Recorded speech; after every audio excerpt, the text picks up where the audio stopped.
اس کی وجہ تکبر ہے۔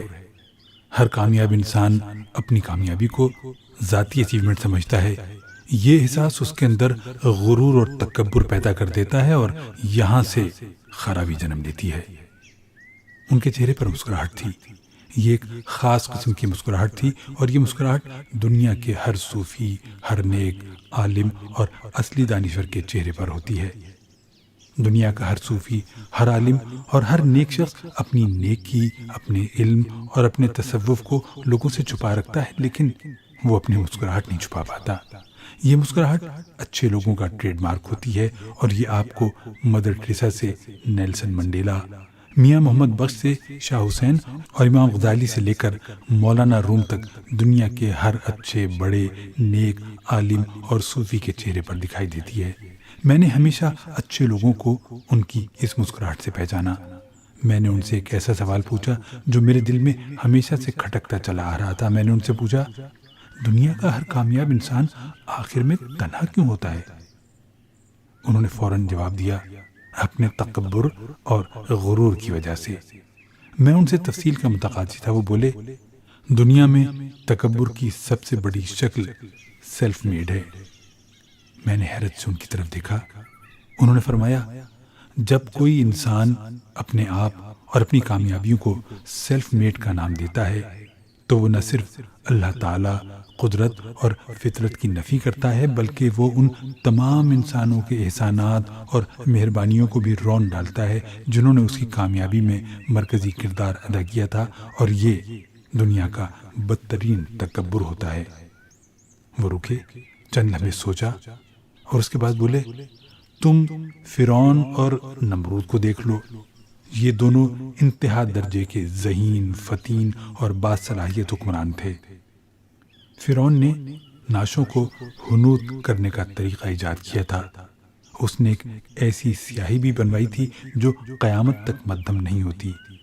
اس نے ایسے احرام بھی تیار کیے تھے جن کی حیت کو آج تک کی جدید سائنس نہیں سمجھ پائی۔ اس نے دنیا میں آپاشی کا پہلا نظام بھی بنایا تھا، اور فرعون کے دور میں مصر کے صحراؤں میں بھی کھیتی باڑی ہوتی تھی، لیکن یہ فرعون بعد ازاں عبرت کی نشانی بن گیا۔ کیوں؟ انہوں نے میری طرف دیکھا۔ میں نے فوراً عرض کیا، اپنے تکبر، اپنے غرور کی وجہ سے۔ انہوں نے اس بات میں سر ہلایا اور مسکرا کر بولے، ہاں، لیکن فرعون کا تکبر سیلف میڈ لوگوں کے غرور سے چھوٹا تھا۔ اس نے صرف اللہ کی نفی کی تھی۔ وہ اللہ کے سوا اپنے تمام بزرگوں، اپنے تمام دوستوں اور اپنے تمام مہربانوں کا احسان تسلیم کرتا تھا۔ وہ اپنے استادوں کو دربار میں خصوصی جگہ دیتا تھا، اور وہ اپنی بیویوں کا اتنا احترام کرتا تھا کہ اس نے اپنی اہلیہ محترمہ کے کہنے پر حضرت موسیٰ کو گود لے لیا تھا۔ وہ رکے اور دوبارہ بولے، تم نمرود کو دیکھو۔ نمرود نے کھیتی باڑی کے جدید طریقے ایجاد کرائے تھے۔ اس نے دنیا میں پہلی بار زمین کو یونٹوں میں تقسیم کیا تھا۔ اس نے اونچی عمارتیں بنوائی تھیں۔ اس نے شہروں میں فوارے لگوائے تھے۔ اس نے دنیا میں پہلی بار درخت کاٹنے کی سزا تجویز کی تھی۔ وہ دنیا کا پہلا بادشاہ تھا جس کے ملک سے غربت اور بے روزگاری ختم ہو گئی تھی، اور جس کی رعایا کا ہر فرد خوشحال اور مطمئن تھا۔ لیکن پھر یہ بادشاہ بھی اللہ کے عذاب کا شکار ہوا۔ کیوں؟ میں نے فوراً عرض کیا، غرور کی وجہ سے۔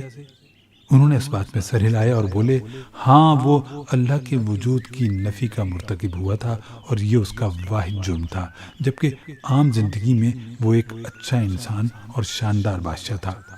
وہ مہمان نواز تھا۔ وہ شائستگی کو ہاتھ سے نہیں جانے دیتا تھا۔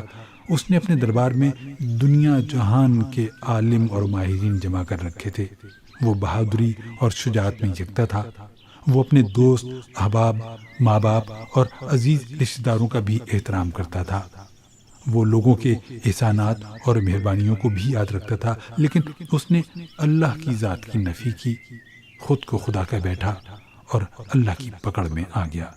وہ رک گئے، چند لمحے سوچتے رہے اور اس کے بعد بولے، فرعون اور نمرود نے صرف اللہ کی ذات میں برابری کی تھی، جبکہ خود کو سیلف میڈ کہنے والا شخص نعوذ باللہ نہ صرف اس سے برتری کا دعویٰ کرتا ہے بلکہ وہ دنیا بھر کے ان لوگوں کے احسانات کو بھی فراموش کر دیتا ہے جنہوں نے اس کی کامیابی میں کلیدی کردار ادا کیا۔ چنانچہ یہ شخص فرعون اور نمرود کے مقابلے میں بھی کئی گنا بڑے غرور اور تکبر کا مظاہرہ کرتا ہے، لہذا یہ آخر میں اللہ کی پکڑ میں آ جاتا ہے اور اللہ تعالیٰ اس پر تنہائی کا عذاب نازل فرما دیتا ہے۔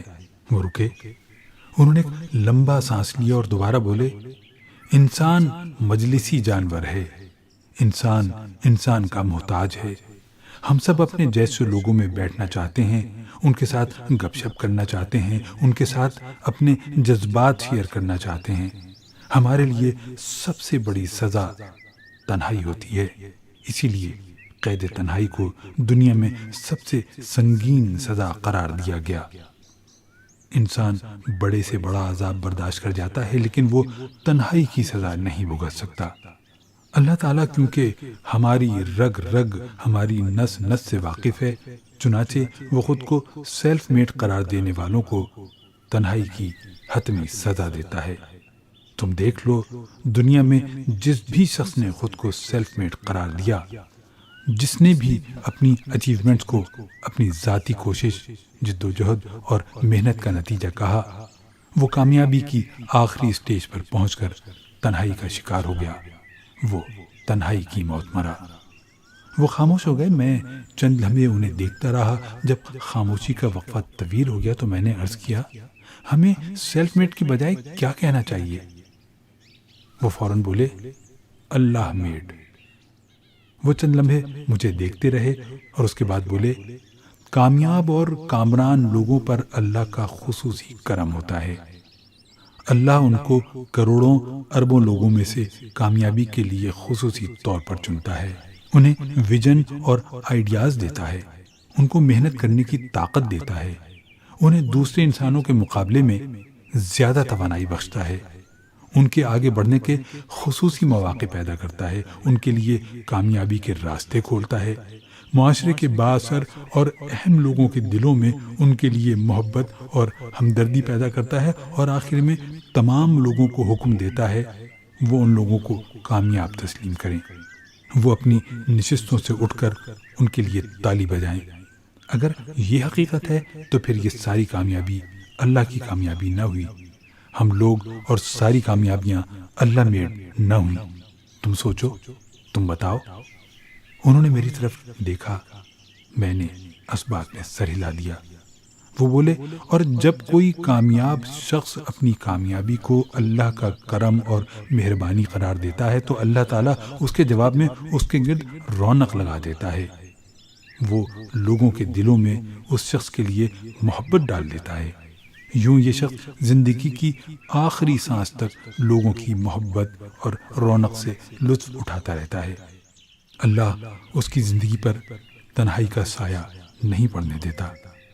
میں نے ان کی طرف دیکھا اور ڈرتے ڈرتے پوچھا، پھر انسان کی زندگی میں اس کی کوشش اور جد و جہد کا کیا مقام ہوا؟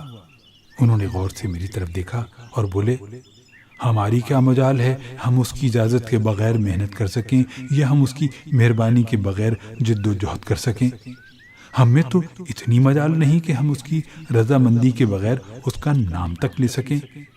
پھر ہماری محنت، ہماری جد و جہد کی کیا حیثیت ہے؟ یہ سب اللہ کی مہربانی کا کھیل ہے، یہ سب اللہ میڈ ہے، ہم سب کی کامیابیاں اللہ میڈ ہیں۔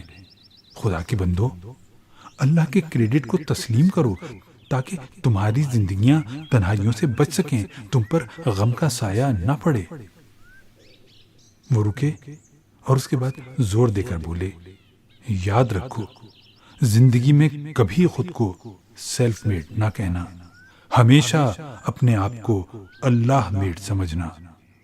اللہ تم پر بڑا کرم کرے گا۔